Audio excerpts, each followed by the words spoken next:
pick one thing and stick to it, because if you change, you're just going to be nothing. You're going to end up like everyone else. You'll be in jail, dead, drunk or drug addict. You've got to take some pain Got to work now, for it, yeah. right? You've got to take some pain now. In your case, it was, I am going to spend absolutely no money to achieve my dream, and I'm going to do 20,000 rounds, right, so I can become a world champion.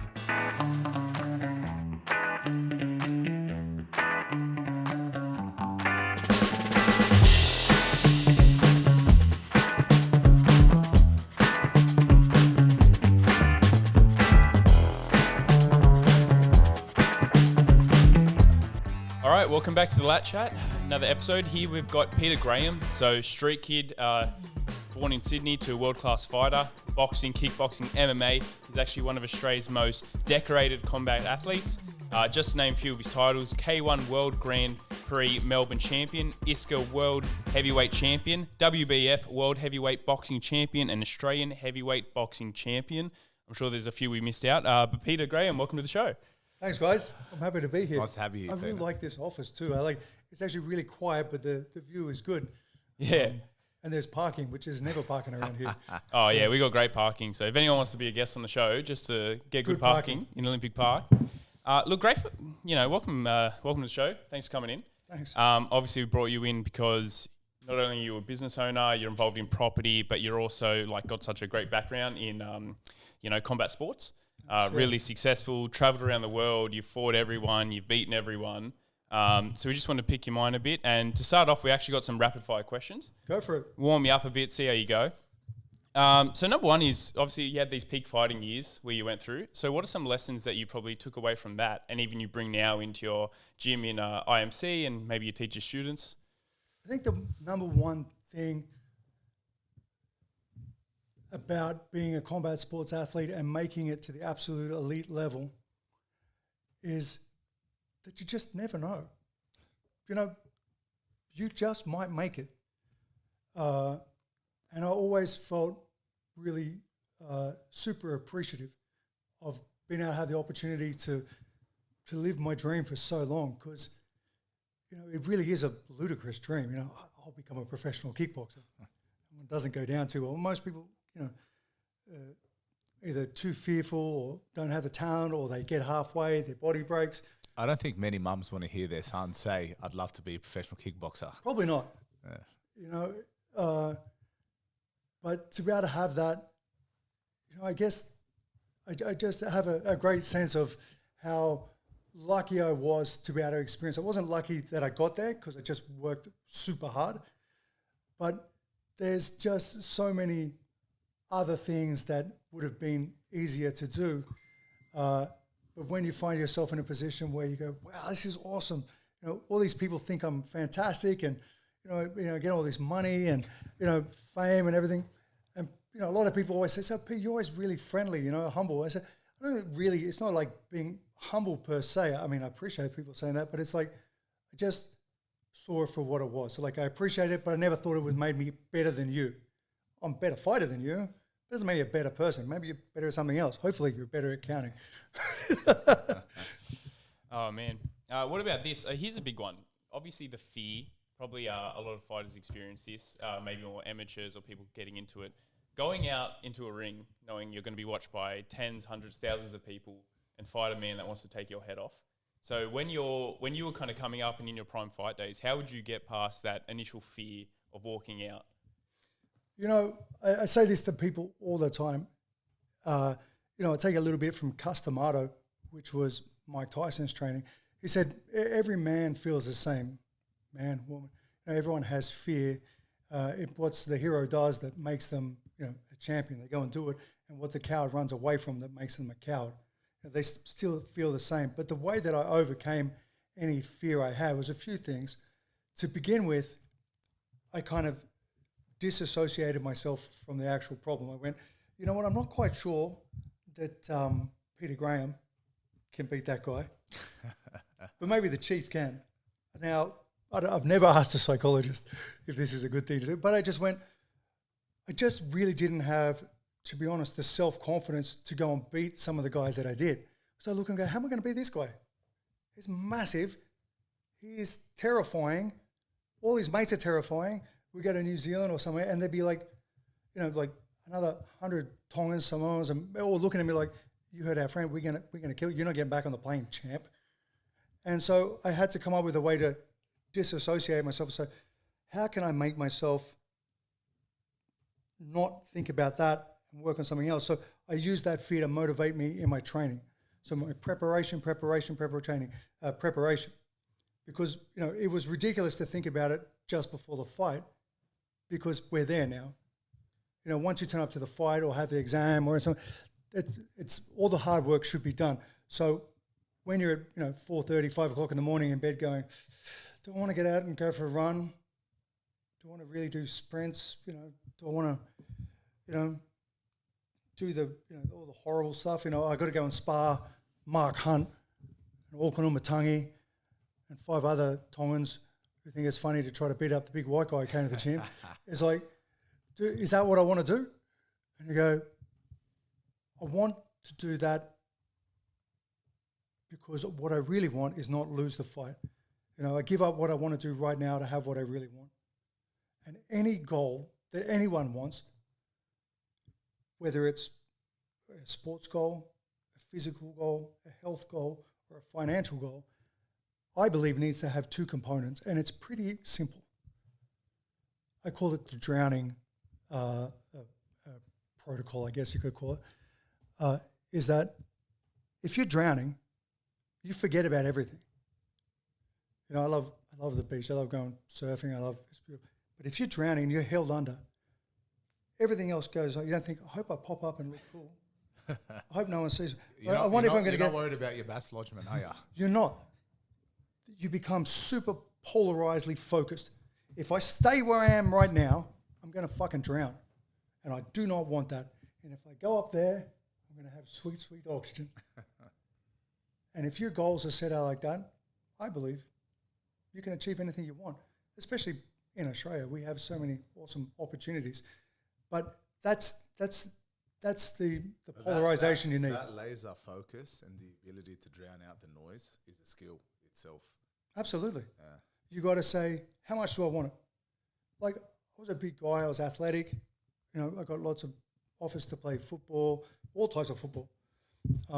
And, you know, do other sports and other things. And then, you know, I used to work on all the doors, all the clubs and everything. I got offers to have, you know, jobs in unadvertised jobs. Don't put those jobs in the paper.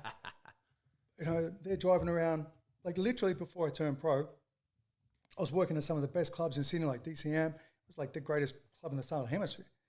And, you know, it was owned by John Abraham and all these boys. And these young guys, they drive around in awesome cars and hot girls, all these crazy stuff going on. But you know what? It was more important to me to be the champ. I just want to be the champ. I just want to be the champ. I just want to fight. I just want to win. I want that belt. I want to go to Japan. I want to go to K1. I want to win. Do I want to go to that party because that girl's going? Absolutely. Do I want to hang out with those guys because they seem really cool? Yeah. They all seem to have really cool cars and big gold chains and, you know, all the stuff that I thought was really cool. Yep. But I went, no. It was so important to me to be the champ. That was it. Yeah. Like, I used to ride my BMX bike to work. Guys would be laughing. Okay, look, Chief, what are you doing, man? I go, saving money. Why? Because I want to buy a house. Why? You know, why? I didn't do anything. Look, I remember the first time I went to a cafe. I went to Cinque in Newtown with my girlfriend at the time, and I'm like, $16 for pasta. I can make pasta for a week for this. And I'm like, okay, let's go. And she's like, sit down. I go, well, I'm finished eating. Let's go. And, you know, it's like, I couldn't believe it. So I couldn't conceptualize, why would anyone go and eat out? You know, I just thought, I need somewhere to live, and I want to be the champ. And those 2 goals were the absolute only 2 things I thought about. I had girlfriends leave me. You know, I didn't go to parties. I didn't go out. I didn't go to clubs. Anything. I mean, I worked at them, but then when I finished my shift, I went home. So young 20-year-old Peter was laser focused on 2 things: becoming the world champion and buying a property in Sydney. That's it. I don't know what's the bigger... What's harder? Yeah, especially these days. But I don't know what's the bigger reward. So you had the ability to drown out the noise, forget about everything else, not go to a party, cut your friends off if you had to, just for you to achieve those two things. You know what? I had some unique life skills that I'd learned from growing up the way I did. I was a street kid, but I wasn't like a normal street kid. Most street kids, their parents are junkies or criminals or really broken, messed up homes. But I actually came from a family that was wealthy, that was disinherited, but then I wasn't allowed to stay in one place. So most of the time, if you become what they call a state ward, they put you in one place, you go to one school, and you stay in one area.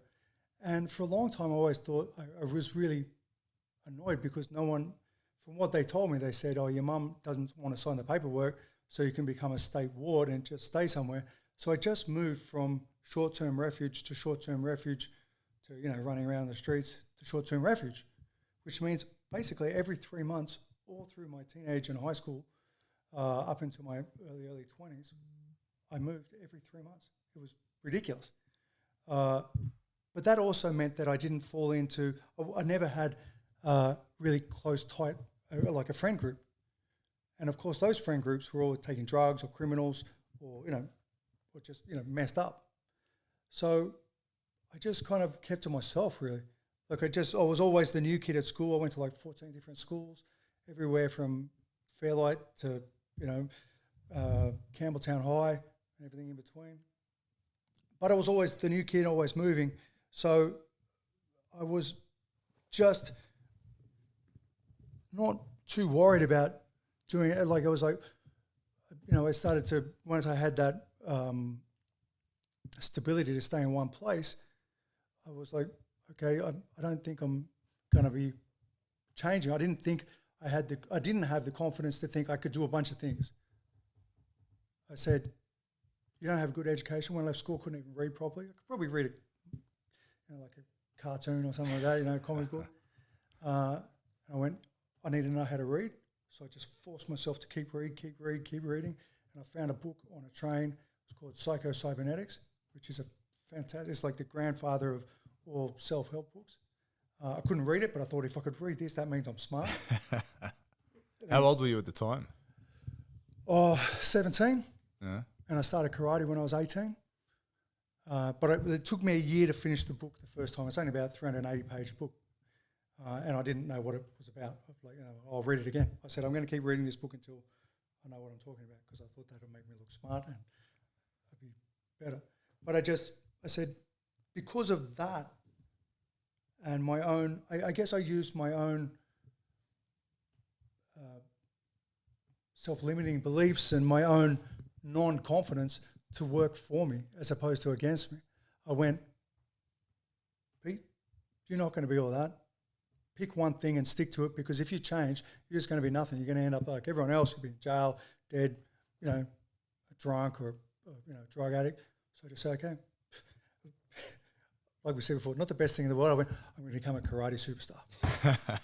I'll go to the Olympics, I'll be on, whatever. But then, of course, karate wasn't in the Olympics then. And, when I first went to Japan, I saw kickboxing and I said, okay, I changed to kickboxing. But that was it. I think that's one of the reasons why it was easy not to get distracted by everything else.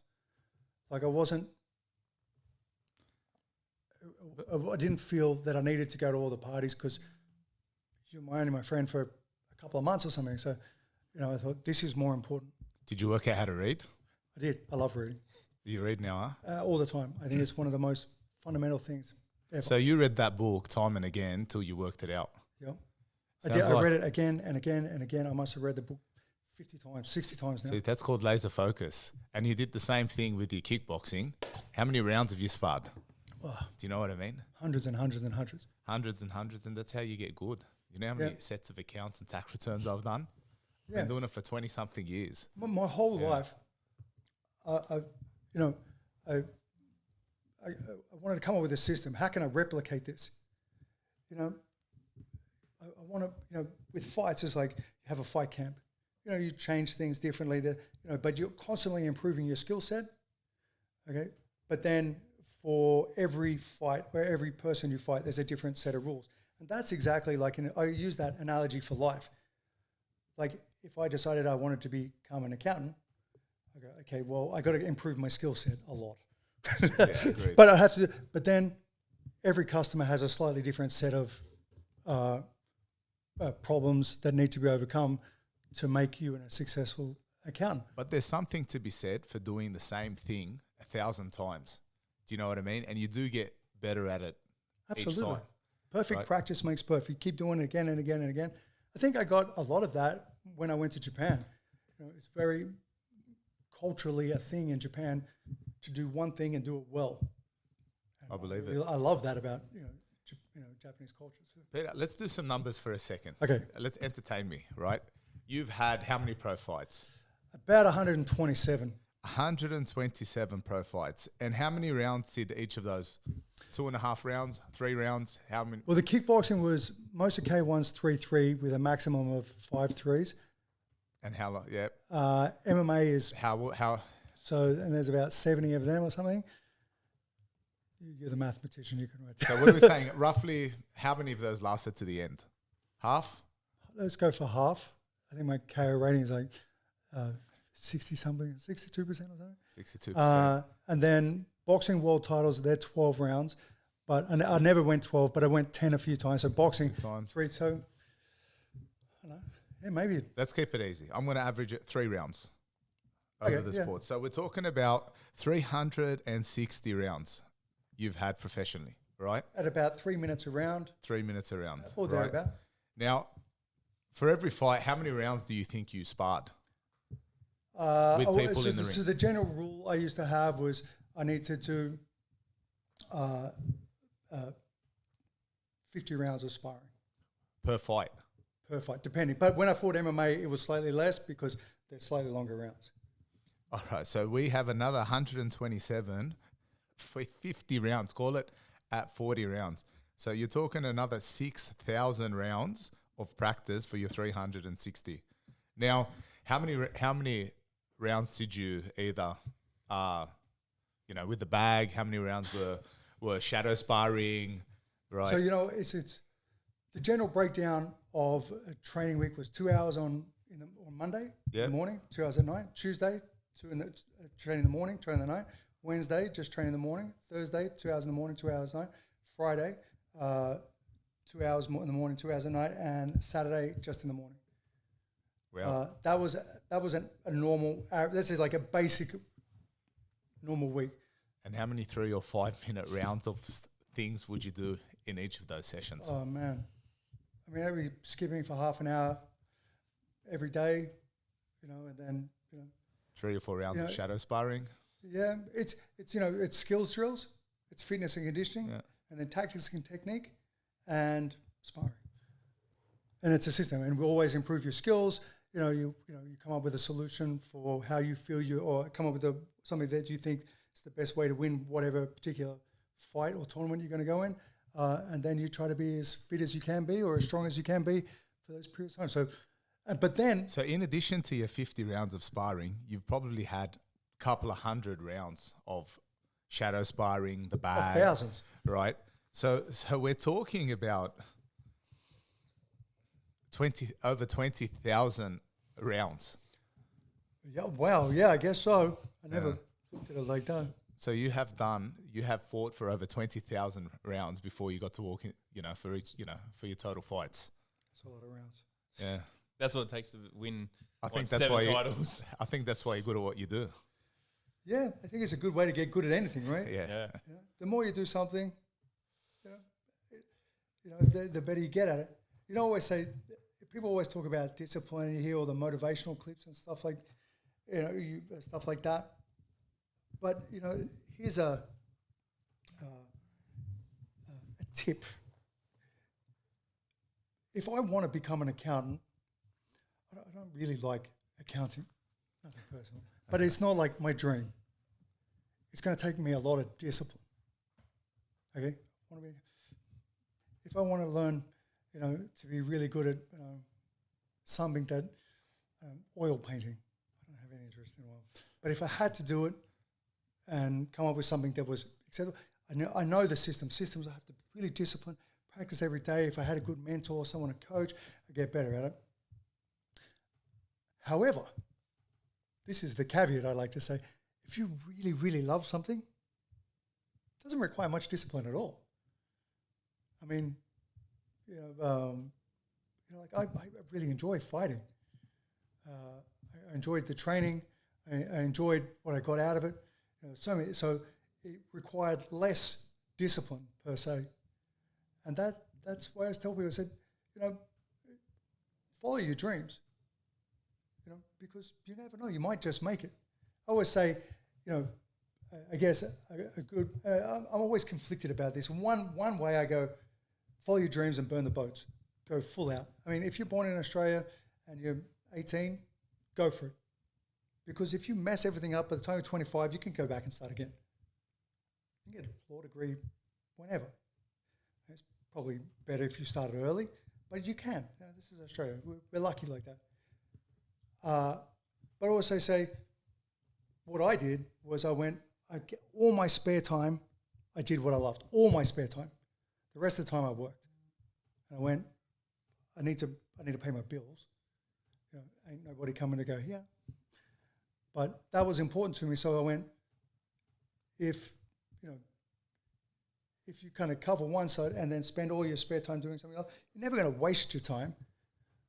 Like if I didn't make it as a professional athlete, I still would have had an awesome time. I had a great time, and it didn't put me in a bad position, physically or financially, and I got to be happy. But I think people who put all their energy into something they really love, they do well. Most of the time, I find. Well, just on that as well. I have an argument to that, but we'll get to it later.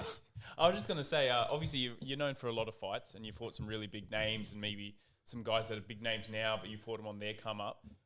So across everything, what do you think your favourite fight of your career was, and why? I think everyone else's favourite fight was when I knocked out Badahari. That's what I was hoping you'd say.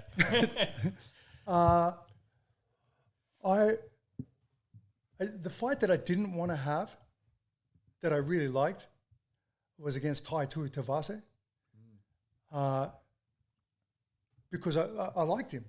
And I thought, this guy's great. This guy has the opportunity, to do really well because he was fast and he was big. And then his management said, oh, come on, Pete. I'm like, I know what you guys are trying to do. Like you want to get the old guy, the old guy who's a champ, and the new guy coming up, and it's going to be a good kind of feather in his hat. I said, yeah, I know, but his way of fighting is perfect for me.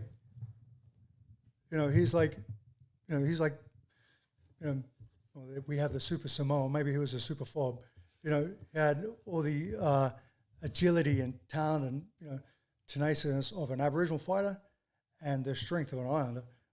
That's a killer combination. Like this guy's not messing around. But I looked at it and he said 10 fights, 10 wins, 10 KOs in the first round. I thought, what we need to do is go in the second round. He's going to be worried. And I knew he was fast and everything. So I took the fight because, hey, it's money. But I didn't want to beat him. I would have preferred to fight someone else because I wanted to see him do well. But that was a good fight. I think also in MMA, Alexander Emelianenko, I fought him in Russia. When I went to Russia, I got there, and Alexander Emelianenko, of course, he's a gangster, like serious gangster. And I got there, and I'm like, hey, how you going? Good to see you. And can I talk to you guys? Yes, Peter, what can we help you with? Is it okay if I try to win the fight? And they're like, what do you mean, Peter? I said, well, because we're in Khabarovsk, right? The gulag is like in the forest up the road. I said, I don't want to walk into that forest and just you guys walk back. What? Oh, yes. Only us walk back. Very funny, Peter. No, please try to win the fight. It's good. But I was like, it was an ice hockey stadium made in for the fight. And he hit me so hard that I couldn't smell or taste anything for 2 weeks. Wow. 2 weeks. Yeah. But I won the fight.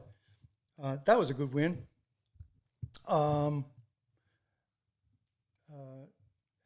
Alexander Izhnikov, always mess up his name. He's the Belarusian. He was the Belarusian Thai boxing world champion at the time. He was in K1 as well. Probably, I'm going to say he's probably one of the top 3 guys who could have won K1 who never did. And when I fought him, he had 89 fights for like 79 wins by stoppage or something, and like 1 loss or 2 losses. And I fought him on Anzac Day. And when we got the opportunity to fight him, I said to Alex Tui, who's my coach, I said, I don't know if I can beat this guy. Alex looked at me like, I'd never said that before. I'm like, yeah, no, we'll find a way. He was perfect. He's 6'6", I'm 6'3", so he was a bit taller, super athletic and heavy. I'm like, okay, so he's got weight and size, and he's an awesome kicker, awesome puncher, fantastic grappler, devastating knee. I said, I don't know how to beat him. And Alex, kind of being the cool, chilled out guy he is, said, don't worry, Pete, you'll be fine. And we came up with a way to beat him, and the way we came up to be with him is that because everyone fights him off the back foot, he just steamroll over the top of you. Like, he's just terrifying guy to fight. And that was when I was saying, what do I do? I just went, I'll just put Peter Graham, you sit here. The chief will go fight that guy. But we had to stick to the program. The program was always take it to him, take it to him, take it to him. Because if I didn't, that's the way he steps in and knees or steps in and low kicks and throws that head kick. And it was like, that was just like, he just set it up so well. So I had to go in every time, which can be kind of scary. And I was like, yeah, this is awesome. And it went to what they call ikiwaki. So when it was a super fight, so it went to a draw. And I said, another round. I looked over at him, and he looked at me as if, are you serious? Like, you didn't get the memo, Pete? You're meant to get knocked out. And it was one more round. I was pumped. I had awesome conditioning for the fight. Everything was perfect. And I paused in that last round for just a split second. He grabbed my head, went, kneed me, cut me across. It didn't knock me out, but just one moment of not being super focused, he hit me. But I ended up winning the fight, so that was an amazing win for me. It was on Anzac Day, and I remember thinking to myself, you know what, all those Anzac had to jump over a wall and get shot at. I said, I'm not getting shot at. Even if this guy knocks you out, Pete, you're going to wake up and everyone's your friend. So that was a good fight. So you're counting your blessings while you're getting kneed in the head. Yeah. My second fight with Mark Hunt, my first fight with Mark Hunt, of course, he stopped me. He's the only guy who's ever stopped me, which was tough. But then 3 months later, I fought him and beat him. And I basically, the same thing. I remember I kneed Mark in the head. I went, boom, it's a perfect knee. Mark kind of took a step back, looked at me and went, I'm just going to try to win on points. Like people always say, about Mark, they always underestimated him. It was hilarious. It was like, it's like, he's for a heavyweight, he's not that tall, and he just looked like a regular Islander guy. He's like, oh yeah, who's this guy? Oh, you should be careful. They always put he was like the fill-in fighter. I'm going, don't do that. This guy's dangerous. And he just knocked everyone. I always say, everyone's been knocked out by Mark Hunt. You just don't remember it. Yeah. You just like, when he fought some of the other guys, he goes, he lost to Garland and stuff. And then when it came to him fighting, what's a rugby league player? Garland? None of the Polynesian guy, the tall one. No, the tall, he's got Sonny Bill. Yeah, Sonny Bill. And everyone's like, Sonny Bill Will is going to murder him. I said, you got to understand the way it works. Mark doesn't care about that stuff because he's a white guy. But when he fights another Polynesian, that's when he wants to be the biggest bad. You talk to Ray Sefo, he wants to be the best guy. You want to be Mark Hunt, he's the best Polynesian, And there's like, who is it? It's it's David Tua and Mark Hunt. I say that because I don't want either to try to beat me up. And having the opportunity to fight guys like Mark Hunt and then to beat him because he just he's so incredibly, his punching power is just ridiculous. While we're on those fighters, best payday, K1, MMA or boxing? You've just thrown out a few big names. My best payday was my last fight with Badahari. It was in Dubai. And I don't remember how much. Tax department. Yeah, that was my best payday. Shout out to everyone in Dubai. Did that help you set up financially? That helped me. Well, I was already set up by then, but it certainly put a spring in my step. Nice. I was fortunate. I mean, it's so hard to make money as a fighter. If you make $1,000, that's incredible. If you make 10,000, that's almost unheard of. Anyone make over that from Australia or Oceania is, it's just almost ridiculously impossible. But this is all professional sport. There's no money in sport. This is an accountant telling you there's no money in sport. Yeah. I mean, people say to me, "Oh, I'd like to have a fight, put on my bucket list." I said, "No, that's a bad idea. Don't do that." "What do you mean?" "Oh, we're going to go to that, the fight night or corporate fight." And I said, one day, if you fight, you might run into someone like me, or Mark, Ray Sefo, David Tua, Mike Tyson. They got better, but they all started the same way. Now I'm legally allowed to murder you. There's not many places that we're allowed to do that. They're in a war. Maybe you could probably get away with someone broke into your house and it's all cameras everywhere and you stab them with a fork or something. I don't know. But, I mean, if you do everything above board in a fight and you kill someone, you're not going to jail. It's not murder. It's not manslaughter. But there is a chance that my bucket list item, having a fight, I'm going to walk in and you're walking in on the other side. Yeah, well, it won't be me per se, but it could be me as starting out and going, you know what? I didn't want to be an accountant anymore. This is my dream, my time to shine. You just happen to be the first guy off the list, and I've trained for a world title, and you've trained to say, hey, no, come along, support the family. We're doing a bit of a fundraiser. And no, this guy's going, you look at the guy who knew me all through high school and took my girlfriend. Now I get to murder you.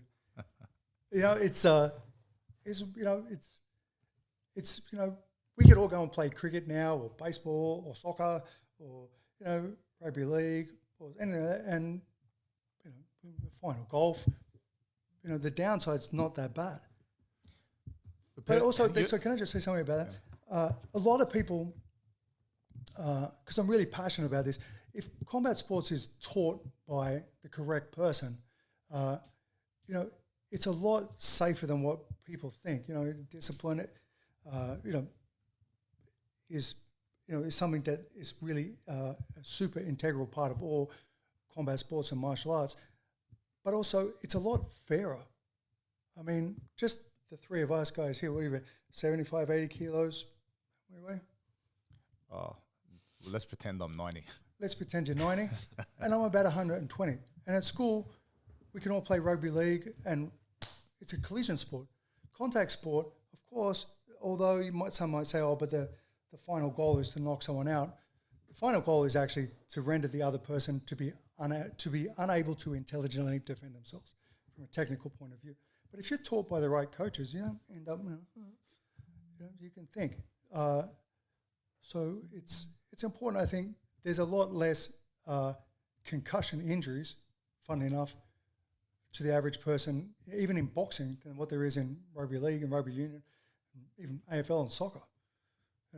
But it needs to be taught by the proper coaches. So, you don't want cowboys.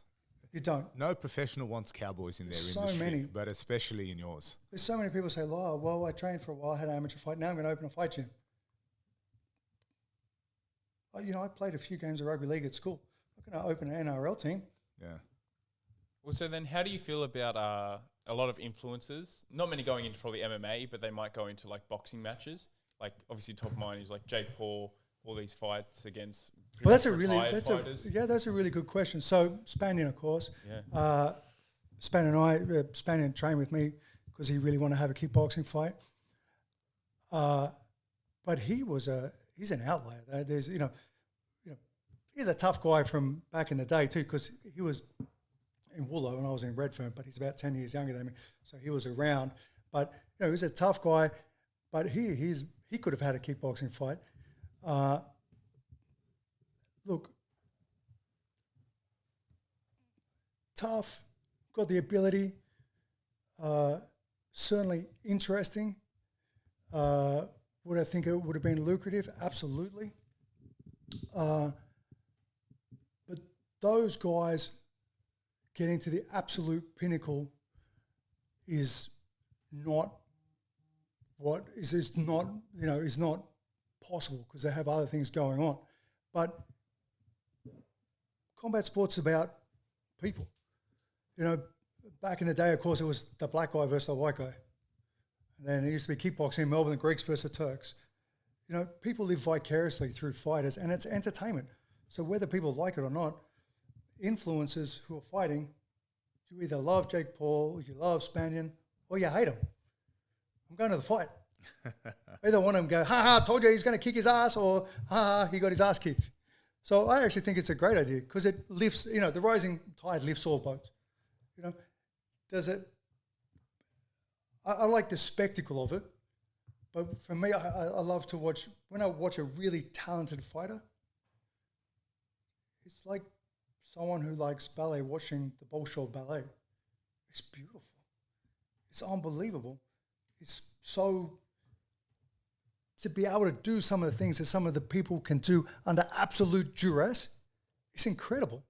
But man, I just go, wow, this is beautiful to watch. It's like a violent ballet or something. Look, I can appreciate professional sports, and I was saying this before. Like, I appreciate it. It's beautiful. It's nice to watch. It's nice when you can watch two people at the pinnacle who've practiced 20,000 rounds, go at each other. It's nice. It's nice to watch, right? But as an accountant, when I see people say, "Oh, follow your dreams," etc., mate, I'm 39 years old. I've been doing accounting for 20 years, and it pays you quite well, right? Once you're at that level. Now, how much money is there in professional sports, right? And the truth is, it's something around zero. It's 2/5 of 5/8 of bugger all. Yes, it's closer to 0% than 1% that your kid is going to make it, right? As an accountant, I look and I say, it makes no sense financially to be a professional sports person. Yeah, it's nice that you have a dream, that you want to be a professional sports person, but chances are you're going to fail. It's not going to happen. You're going to be like 99.9%. And even if you succeed and you're one of the best, like in tennis, unless you're in the top 200, you're not going to make money. In rugby league, even if you play grade, you're going to make a couple of $100,000 for 10 years, right? Sorry, a couple of $100,000 for maybe 3 years. And that's the end of it. It actually doesn't make financial sense to ever want to be a professional sports person, right? Frankly, I think it's better to be an accountant. If I was a mum, I would be encouraging my children, your dream should be an accountant, not be a tennis player, right? But that's my gripe with it. So there's something else that drives you outside of money, right? What is it that drove you, Peter? I wanted to be something. I think I grew up, and first of all, I agree completely. Go do something else. It's easier. If I put the same amount of work into being an accountant, a futures trader, I would have came here in a helicopter today. Yeah. But what drove me is, when I was going to school, when I was growing up, I was nothing to nobody. I felt, like I wasn't good at anything. I wasn't cool. I wasn't like the larrikin kid, or I wasn't, the kid who wasn't at home, but I was really good at drawing, or I wasn't, really charismatic or funny, or the girls liked me because I could do. No, I was just that new kid who doesn't have parents, and I just always felt useless and invisible. And I just remember thinking, and poor. I was so sick of it. I'm like, I used to swear to myself. I said, one day, if I give the opportunity, I'm gonna do something. I'm gonna do something. I remember when I was 14 years old, and I was so down. I was living in a massive stormwater drain in in Eastwood. And I had no friends, had no money, obviously, clearly no education, and I had nothing. Because I was a kid from the Northern Beaches, I was too scared to be a street kid in the city, where the other kids were, because I was scared they're going to find out, oh, you're some rich kid from the Northern Beaches, and beat me up. Or, or the other thing is, I was like, I wasn't even confident enough to go and make friends with them, because I thought, oh, you're cool. You've been to jail. You've been Yasma or boys' homes and stuff like that. I thought that was kind of, at least that was cooler than me. Who am I? And I went, you know what? I'm going to rob the shop down the road. There's a sports store there. So I'm going to wait. I'm going to go. I'm going to wait till the middle of the night. There was some big clay pots. And I said, I'll pick it up and I'll chuck it at the massive plate glass window. And I'll run inside and at least I'll get some mad clothes and sneakers and everything. So, of course, 2 o'clock in the morning, I go there. Pretty sure the statute of limitations is worn out, otherwise I'm going to jail. I picked it up and I threw it and it went doing, bounced off the glass window and all the alarms went off and everything. I'm like, what? And I ran back to this, to where the stormwater drainer sat down there. I said, P, you're so pathetic. You can't even become a criminal. What happens, if you're doing so? You keep doing that, you're going to end up a criminal. You want to go to jail? I couldn't even do that. And I was like, wow. And I was on my knees. Literally, I was crying, I was like, I just thought, man, you can't even become a criminal. You can't even do something like that. And I went, if there's something, if there's a God or anything, tell me now. Give me a sign. I ought to be good at something. And nothing happened. But that fire within me burned hard. Of course, I went back to living in refuges and from one house to another house, one school to another school, still shit at everything. But the moment I walked into a dojo, that's it. I knew that my hard work and my determination could work here. I'd moved into a refuge. I was just about to turn, I just turned 18, so I didn't have to move. So once you're 18, I didn't have to go from one refuge to another refuge because technically I was an adult. But they have young adult refuges as well. And when I didn't have to move, I said, I'm going to stay here. I'm going to do karate. I said, that's it. I'm not going to change anything else ever again. And that set me on the journey. And so my own lack of self-confidence and self-worth and made me go, I didn't have self-belief, but it was that fear, terrifying fear of staying where I was. And that thought of how awesome it would be if everyone knew who I was, and having money and being cool and a cute girlfriend, that drove me. Exactly what I was saying before. One part pushed me, the other part pulled me, and that was it. Nothing else mattered. And that was my whole thing.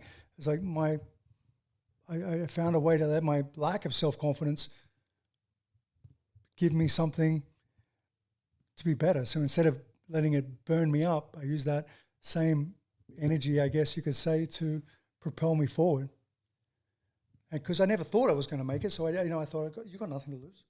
Who the hell are you? No one cares. No one cares who you are. You're just some kid. And then I just never gave up. Nice. Well, even from then, you're a professional fighter, professional athlete, and probably what differentiates you from maybe different professional athletes is you also found a career after fighting. Yep. So you got involved with IMC Gym, Prospect. You've been there for how long? 10, 20 years? I don't even know. Now it's 13, 14, yeah. About there. Mm-hmm. And obviously, I think it's probably one of the biggest martial arts schools in the country. Yep. Definitely in the state, if anything. Popping up more and more. How many are there now? 7. 7? Just opened one in Queensland. They're not mine though. We have two kind of,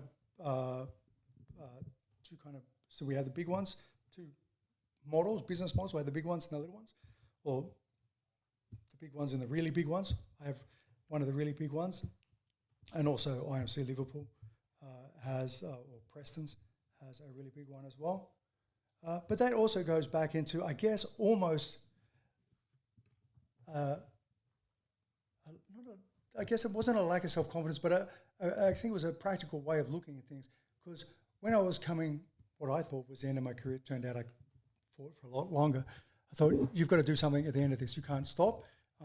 Because I don't want to be like all those ex-pro athletes who have nothing 5 years after they retire. So I started doing small business courses, and I thought, what do I know? I know combat sports and martial arts. You know, I was lucky enough to work at Boxing Works with Larry Papadopoulos, who was also my MMA coach, and I just said, do what you know. I knew combat sports and martial arts, and I just started doing courses. You know, small business courses. You know, the first I was like, I don't know which one to do. I just went and got one. It was a pretty good course. It was an action coach. But I just kept going, and I was lucky enough to have a mentor. When I bought IMC Prospect, Paul Zadro, who started IMC as a whole, I was lucky enough to have him as a business mentor, and I just kept doing it. And I think that's an important part for, you know, to open a small business. And this is one of the hardest things, I think, if you don't have friends and family growing up who have different business and stuff. It's a bit hard to get your head around it. But if you grow up and everyone in your family owns a small business, or your dad's a lawyer and your mum's an accountant or whatever, it's a bit easier to get your head around things. But I was lucky enough that, I guess, my martial arts family always kind of looked after me, so I was really appreciative like that. But also what I did as well was real estate. I never really talked about it much, but, you know, I guess once I started karate, I made friends with who is now my best mate, a guy called Tony Dow, who's his parents are from Lebanon. But lots of my friends were Lebanese and Greek and been around kickboxing. It's all about houses. You know, what's the comedian Mel say? You know, what do the Greeks think about real estate? They think, you know, life is monopoly. The one who dies with the most houses wins. But, you know, I'd go to my friends' houses and their mums would go, Peter, you should buy a house. Oh, what's wrong with these people? You need to have mum and dad. It's important. I'm like, what? And then, of course, it was a great idea. Of course, I didn't have much money or means or anything. You know, I thought you had to go to the bank and you knew the banker. You go with the wife. Go, oh, you remember Sylvia, my lovely wife? You know, yeah, we saw you at church on the weekend. Oh, yeah. And look, I've been working for this guy for this long. I thought it was like that. So I never really understood about loans or anything like that. So I just went, I need as much money as I can. So I just saved everything. I mean, I was the biggest tight ass you've ever met in your life. But that got me started. You know, I went to get my first house at 24. I'd just been signed by Mundane's Gym in Redfern. I needed somewhere to live. I went, better I get land, but it's Redfern. And, you know, it was 25 years ago. And Mundane's Gym is on the block, so it's corner of Everly Street. What was your logic behind better get land? Well, I figured it was mine. Yeah. If an apartment, you know. You're buying airspace. Yeah. Now, there's some arguments about why apartments are good or not, but for then, that was probably, you know, I'd started to read about it. That was something, you know, also about reading. I was really appreciative that when I started to read and understand, I'm like, this is awesome. All the information's there. Just read it. It's free. Like, and I found that I was really also fortunate that I found out pretty quickly, people are not going to give you stuff. Oh, man, you got a mad car, you got a nice house. Yeah, I'm not going to give it to you, but you tell me how you did it. Most people are happy to give you that information. How did you become so successful? Oh, I did this. I bought some microphones and got a light. I started doing, you know, reading about accounting, and then went to, you know. You met some local lebs and their mum started getting into it. The mum's got on me. Yeah. Buy a house, Pete. So I bought a house. But when sounds like a very Sydney Lebanese thing to say. It was. And it is. I mean, but it's a good idea. They knew, you know, real estate, get on it, have it. So when I went to the real estate agent, I went, I'll just go and ask him. So I went in. I think it was Ray White in Newtown. Go, mate, I got 300 grand. I need a house. It's got to be really close to here, where the gym was. He goes, it was so bad then. You know, this is a paint a line on the road saying, no cops, people smash windows on your car. It was crazy, out of control. At the block, it was rough. Yeah, at the block, yeah. So this house that I own is on the block. It's on Caroline Street. It's what is considered the block. Anyway, so we go to he goes, look, for how much money you got? And I'm like, he's going to rip me. So I'm like, I got about, 300, 280 or whatever. And he's like, okay. He goes, I got 3 houses. He goes, you probably get a nicer apartment. I go, no, I want a house. First house, it was a dog leg shape. And it was like, to say it was run down was an understatement. So, okay, let's have a look at the other one. The other one, he opened the door, goes, go in. It's a terrace house as well on the same street, about 10 houses up. And it stunk so bad, it would smell like sickly sweet. And I watched too much, real crime now. I reckon there was dead bodies in there. It was he goes, I walked in and went, no, I can't live in this joint. Not even. The last one I went into. Is that how you judged your real estate assets? Yeah, that was it. Yeah. Let's smell them and see if they're any good. Yeah. Now I have a different system, don't worry. But that was my system then. Yeah. How close is it to where my gym is? And, did it smell bad? But I walked into the last one. It was a rectangle shape. I walked in the kitchen and goes, does the stove work? He goes, 2 elements work. I go, I only need 1. That's okay. I goes, the hot water work? And he goes, yeah. I'll turn on hot water. And I go to walk upstairs because it's a terrace house. And I go to walk upstairs and he goes, don't do that. I go, why? Like, what are you trying to hold? And he's like, look, the stairs are not going to hold you. There's termites. And he goes, there's just 2 rooms up there, square, whatever. Amazing. So I said, sweet. The whole land is 56 square meters. The little terrace. Yeah, the terrace, the land. Yeah. It's absolutely tiny, But, I bought it. I said to the guy, he said it was for sale for like 310. I had 300 and he went, give me a minute. And, he came back the next day. He said, you said 300, right? I go, no, you said 310. He goes, I said 300. I said, oh, yeah. And then he showed me how to get a furnace home buyer's grant and stuff like that. And he was laughing. He said, you're a good kid, Anyway, so I bought it and then I turned pro just about then. And then I'd make some money and I'd fix one room. I'd make another fight, fix another room. And that's how it got me on the... Did you borrowed money, obviously, from the bank? No. You paid it cash. How on earth did you save 300 grand? I didn't spend anything. Nothing. Like I said, I didn't know how to get a loan. I didn't know anyone. I mean, all my mates' parents and stuff. But what about going out on Saturday for an avocado smash? Never. And buying 10 beers with your mates? Never. Nothing. It's a good way to do it. Like, to say I was tight is a massive understatement. Like, You really fixed in on your goals. When everyone else was buying cars, yeah, I literally rode a BMX bike. Was it a mongoose? No, it was a red line. No, that's all right. No, it's better than a mongoose. Haros, red lines. There you go. So GTs. Awesome. So that was your first. So that was a first. And do you still have it? I still have it. You pay 300 for it. Yep. I'll give you $1 million more. Tell him he's dreaming. One sold. Good buy. So the whole street is north facing. Yeah. Park across the road. Train station within 100 meters. Pub within 50 meters. Restaurants and cafes within 100 meters. Right next to Sydney University. 1 kilometre or less away from the biggest shopping centre in Australia. Was called Broadway. What year was this? 2000? 01? Yeah, 2001, something like that. It was a while ago. I wish I bought some of these dodgy. If I knew what I knew now, yeah, you'd have bought the street. I would have bought the street. Yeah, but you know what? Redfern used to be full of Lebanese people. It did actually. And then they all moved. I think John, my business partner, his grandfather when they first came to Australia. Yep. Was in Redfern. The massive Masonite church up the end of the road. Some moved to Dulwich Hill. Yeah. Right. All the Greeks moved to Dulwich Hill. As well, yeah. So you're right. There was about in the 40s and 50s. Yep.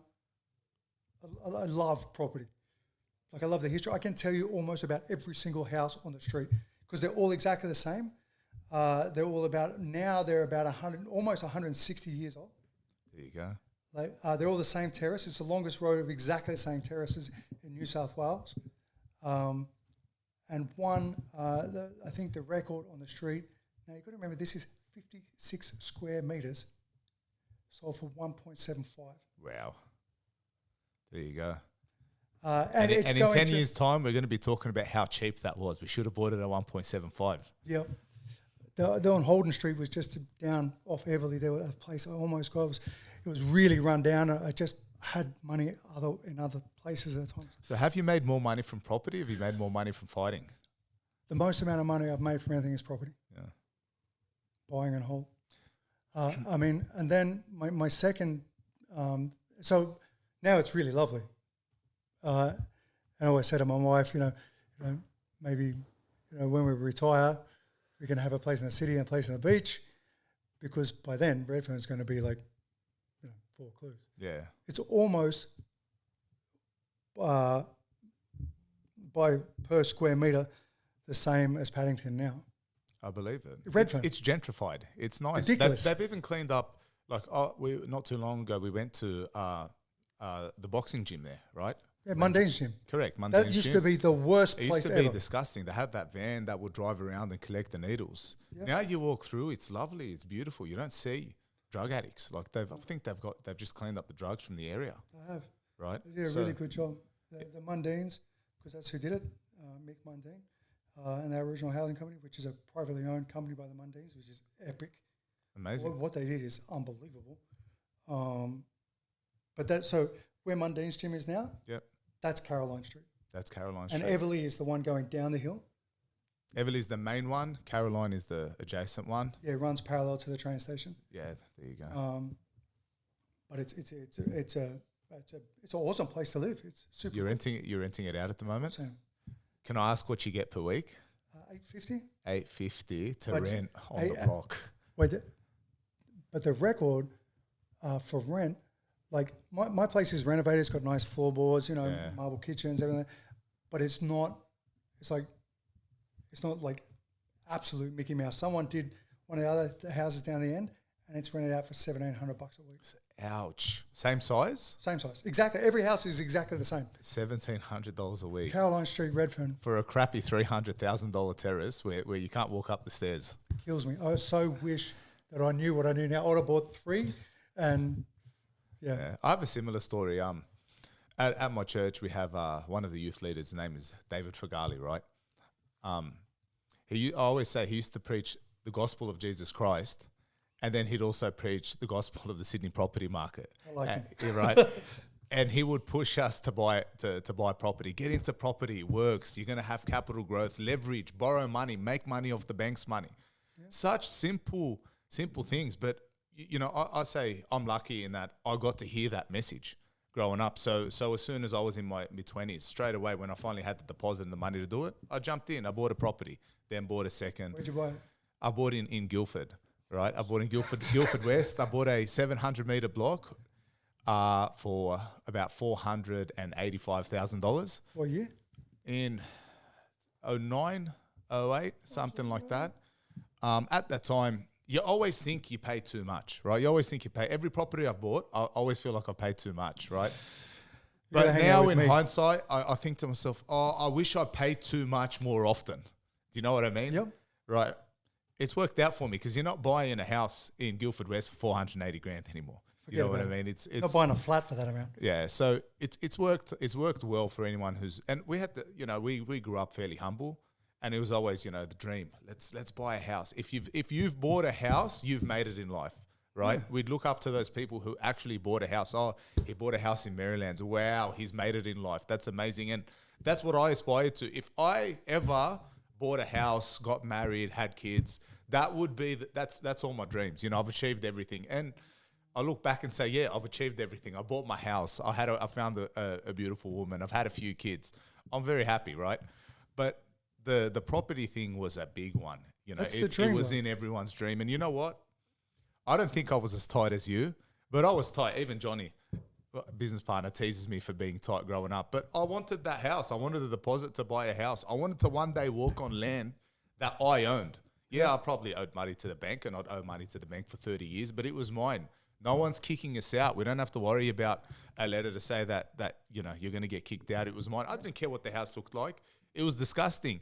It had this bad smell to it, and it had like they had this like plaster which looked like wood panels, and it was rotting and it smelled. Nice, bro. Right?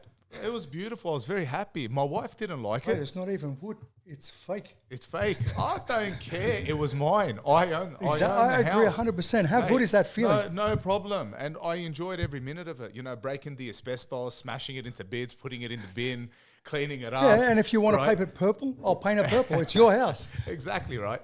And I so hope you didn't paint it purple. no, I didn't paint it purple. My wife would have let me paint it purple, right? It was my dad painted it actually. I wasn't going to pay a real painter, so I'm tight too. Don't worry, I understand it, right? But yeah, it is part, especially people who grow up humble. It's always part of the dream to one day walk on your own land. Yeah, that you absolutely. Own, But I think a lot of people at the moment, people are like, oh, Sydney's so expensive. I can't get into the market. I go, you're right. You can't buy a $1.75 million house straight up at 25. Yeah. Welcome to reality. We live in one of the most expensive, most beautiful, safest, good economy cities, countries in the world. It's not cheap. But where else in the world? There's a cleaner that I see regularly who lives near me. She makes $70 an hour cleaning houses. Well. How many places in the world can do that? There's plenty of cleaners that are making 45. Yeah. Like, it's also not so hard to make money here. But the truth is, there's something called delayed gratification. You got to take some pain. Got to work now, for it. Yeah. right? You got to take some pain now. In your case, it was, I am going to spend absolutely no money to achieve my dream, and I'm going to do 20,000 rounds, right, so I can become a world champion. And then there's a cost to it. I didn't buy a house in Vaucluse. No. I didn't buy a sick apartment looking over the city. I bought literally top 3 worst house in the worst area in the country. Yeah. It was so bad, even my girlfriend broke up with me and my mates would never come visit me. But you know what? And my mates were all dormant and stuff. Dormant and fighters. Like, oh, Peter, I'd come, but I got to, like, I say, bro, you're not coming because you're scared. Yeah. But I'm like, it's mine. I'm in. Now, I don't care what people say. People always complain, oh, Sydney's. That's because you want, I get the tax, depreciation stuff for buying a new apartment, but you can buy an apartment in Greater Sydney, like in Campbelltown, Liverpool, place in Blacktown, for every day of the week, 350 grand. It might be a 4-story walk up, but it's there. It's something. You're not going to go, hey, look at my sick apartment, but it's there. And it's an apartment. That's cheaper. Who cares about what your life looks like on Instagram? Exactly. I'd rather go to my crappy it's mine. terrace that I'm not allowed to walk upstairs. That's mine. Than rent some fancy house on the beach with my fancy watch. Don't you know who I think I am? Yeah, pretending. But that's the thing. Yeah. You get it. 2 young people, like if we were both in our early 20s and we had crappy jobs, a mortgage, divided by 2, because you can do that now. You can have one room, I have the other room. Who cares? Do it. We're still in. You don't even need to be married and stuff. You can do it. Which leads me to my question, Peter.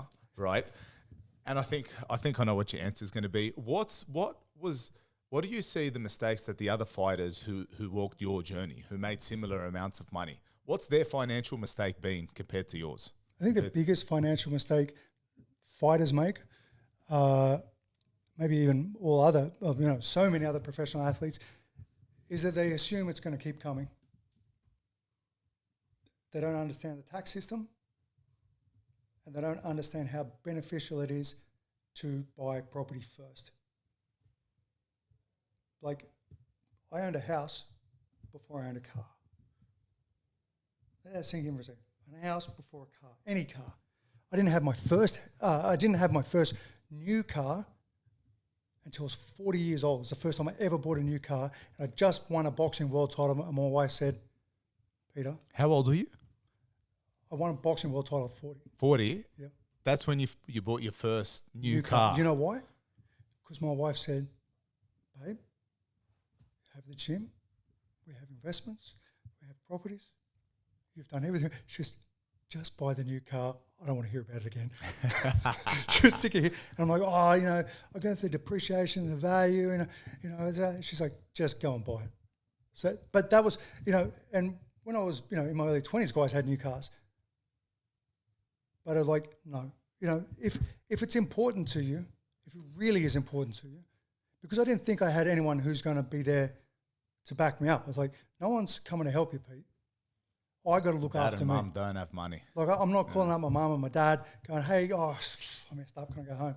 So a little bit what you're saying, you know, don't follow your dreams, go become an accountant. That's a pretty good advice. I probably should have taken it.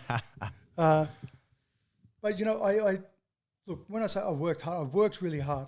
I didn't have any education, but I still worked really hard. I worked as a doorman in security, and, you know, and I spent all my spare time doing what I love. So your message to all those young guys who are just making grade, or they're about to turn pro, they're about to start turning pro, you know, in boxing and get a few dollars, is your message is basically be a tight ass, don't spend your money, don't buy a new car, go buy a house. Yep. Go buy a house. I would go, you know what, make it your number one goal. You know, I remember when Spanians started to come train with me, and we were talking, and this was just before he was really popular, but nothing compared to what he is now. I said to him, Spanian, because, you know, for a long time we lived in the same area in Redfern. There's a lot of, you know, we had a lot of similarities, you know. And although he's a good guy, he's actually even nicer in real life, and bigger. You know, I said, man, you got to get property. And, you know, even Spanian, he goes, yeah, man. He goes, I don't know how long this is going to last. And that was one of the reasons he didn't have a fight, because we were talking about it, and we were talking about what the expected return on a fight would be. Although very lucrative, I was privy to know how much he was making from YouTube. And what was happening, he was really blowing up. And he said to me, Pete, he goes, oh, man, I'm just going to go double down on this because I don't know. I said, absolutely. I remember talking to him. I said, go for it, man. You know, make that money. And now, of course, he owns property. But, you know, that thing is just, you know, he might do something that everyone goes, I don't like Spanian anymore. We're going to stop watching his YouTube videos, and doesn't have it. But he, you know, so even if he stopped right now, he'd be fine. And that's the thing that I would tell people. I say, sure, if you're blown up as an influencer, that's fantastic. You know, if you're blown up as an athlete, you know, and you have that, but if you get any money, buy property. Yeah. Do bend over backwards, because, you know, we live in a capitalist country. If you don't have capital, if you're not in the game, forget about all the tax implications and deductions. I know that's a more high level stuff. It takes a lot longer to understand. But just to begin with, you've got capital, solidify it, you know, let the whole system of, you know, of the capitalism way that works in Australia work for you. You know, you've got to join the team. We're here. If you don't want to be a capitalist, go to Cuba. Go to see how messed up Cuba is. The city's crumbling. But in Australia, if you're part of the system, let the system work for you. You can either complain about it. Oh, Sydney's doing this. It's only because of rich people and this. Well, yeah, but you know, the average property investor in Australia, do you know what the average property investor, how many properties do you think the average property investor owns? One. Absolutely. They're not some, you know, crazy. It's your parents. It's you. It's like, I got my family home and I bought a flat. Or I got my family home, or I got a duplex site, or I got one other thing because I'm slightly ahead of the game. That's great. It's not some rich developer. I mean, there's only so many Harry Chiriboffs running around Sydney, you know, and we need them. And this is when it drives me insane when I hear people saying, "Oh, those rich developers and this," or all the people with those Airbnbs. You know, when they say they shouldn't have Airbnb because it's, you know, forcing the rents up. So think of it from another point of view. The only people who can make exceptional money from real estate are people who are so wealthy that they can own hotels. because that's the best return on investment, right? Yeah. You know, a 2-bedroom apartment, let's say for $800 a week, and Or the guys who own the big factories that Bunnings rent. yeah, or business property as well, or what? Not the mums and dads can't get some, and I think it's a way of looking at things. Oh, big developers are just greedy. If we don't have those big developers getting rich, they're not going to make loads and loads and loads of apartments. Someone's got to get rich. It's okay. You can get rich too. We can all get rich together. We have the internet. It's crazy. Yeah. You can go online and you can see anything. You can see how they did it. They'll tell you. They'll show you. And basically, as far as I know, could be wrong, but I remember reading about this recently, is that basically every single university course that exists except for how to make a nuclear bomb is online. Mate, YouTube. YouTube has more information than any university right now. Exactly. And for free. Yeah. Internet connection. Go to Macca's. I think we can talk to you for another hour, Peter, easy, but we'll start to wrap it up. Final question. All right, thanks for coming. See you later. So we have a question from our last guest who didn't know who was coming on next, but they passed this question forward. So the question is, what is a decision you made that completely changed the direction of your life? What's one that stands out to you? Marrying my wife. That's a very beautiful answer. Context. How old were you? 32, 33. I met her in Japan. She didn't like me. She thought I was too big, too white. I had a shaved head. She said, look, a skinhead. My wife's from Brazil, but she used to live in Japan. But my friend liked her friend, so we went over and talked to her. And she said, oh, I don't like this guy. And then I saw her, and I said, oh, give me your number and stuff, because we were doing, I was a famous athlete, and she worked in a bar, and she worked for Sony in the massive big factories in Japan. And she's like, you don't want me for one thing. I'm not that type of girl. You're just some big crazy white guy athlete. It's different worlds. I'm like, I like you. And she's like, bad luck. We don't even speak the same language. And I go, oh, come on, give me a number. And her friend's like, oh, she'll give you her email address. Sweet. But then I was in Osaka. Then a year later, I bumped her into Tokyo. And I saw her again. I was like, yes. And she was like, oh, no. And the friends went, I had a good name, and people liked me. I'm a good guy. And her friend said, you know what? He's all right. Although he looks like a giant skinhead who's not a nice guy, he's got a good name. He's not an asshole to people. He's nice to girls. And at the very least, we all got boyfriends. Why don't you go with him? He can teach you how to learn English. And I'm like, it's the first time I've ever been used for my brains. So she agreed to that. The first date we had, I turned up to my motorbike to her apartment. Her friends wrote down the number of my motorbike. I'm like, are you kidding? She only told me this recently. I go, you knew who I was. Famous. Everyone knew who I was. She goes, yeah, just being careful. And we went to Yoyogi Park, which is like Hyde Park in Tokyo. And her friend, just checking, because she wouldn't want to go even to a cafe. We'll go to the massive park, Yoyogi Park in Tokyo.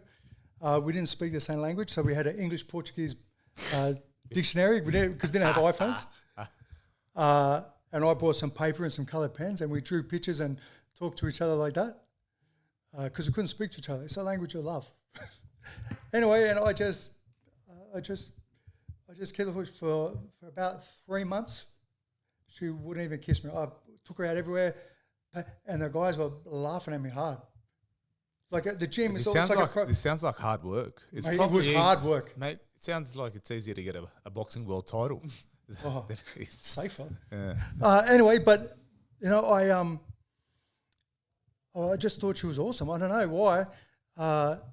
And I was in America because I went over to train with Dan Henderson because he was training for a world title. And then she sent me an email. It said, Peter, my father wants to know what's going on because I'm not the type of girl who just lives in someone's house. Because I went to America for 3 months and I said, look, no one's going to be, I had a house in Tokyo, I was pretty lucky. And I said, just move into the house.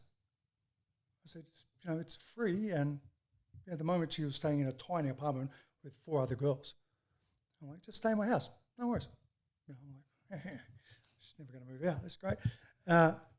And I said to the guys, what the hell does this mean? And one of the guys there, his name was Vinny Morales or something. So like jiu-jitsu superstar, best jiu-jitsu guy in the world at the time. He goes, Pete, your wife is from Brazil, yeah? I go, yeah. He goes, that means she's leaving you if you don't marry her. I go, mate, we've only been dating 11 months. What are you talking about? I said, I'm Australian. We date for 20 years. And she goes, no. She's going to, I go where? He goes, go. She's going to leave you. I went, oh, shit. I better do something. So I went off and got this tattoo. I don't know if you can see it. It says Sylvia. And I came back and I called up Sylvia. And I said, hey, babe, how you going? And it was on Skype, but it wasn't working. The audio wasn't working. So I rang on the phone. She's in Tokyo. I'm in Temecula in America. And I said, hey, look at my tattoo. And she went, you're an idiot. Shot down hard. I'm like, well, the next question is going to be hard. So someone called a kickboxing champion an idiot. Yeah. She's Brazilian. She's not scared of me. And she goes, you're an idiot. I went, right. I said, you want to get married? And she said she was so freaked out when I asked her because she wasn't expecting it. And she couldn't remember how to say yes in English. She's going, Sim. I said, what the hell does Sim mean? She couldn't remember what I was saying. And then it was like the longest 30 seconds in my life. And she said yes. And we lived happily ever after. We've been together like 18 years now, 2 kids. Amazing. It was not only the best decision I ever made in my life, is the thing that has brought me collectively the most amount of peace and happiness. The 2 things I never thought I wanted growing up was kids and to be married. Why don't I get married, give all my money to someone else who's going to leave me anyway? And no one likes kids because I was a kid and all the kids I met, no one liked them anyway. The 2 things I was most wrong about. From chaos to stability and a happy home. Yeah, absolutely. You know, and she's from Brazil, so you know what they say? Happy wife, no knife. And look, one question for you to give to our next guest, so you don't know who the next guest is. What do you think is an interesting question for us to ask them?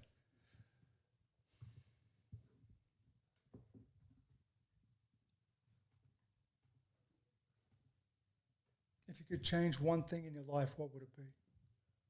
All right. Beautiful. You have to watch the next episode to see the next guest's response then. You're just trying to get me to watch. Yeah.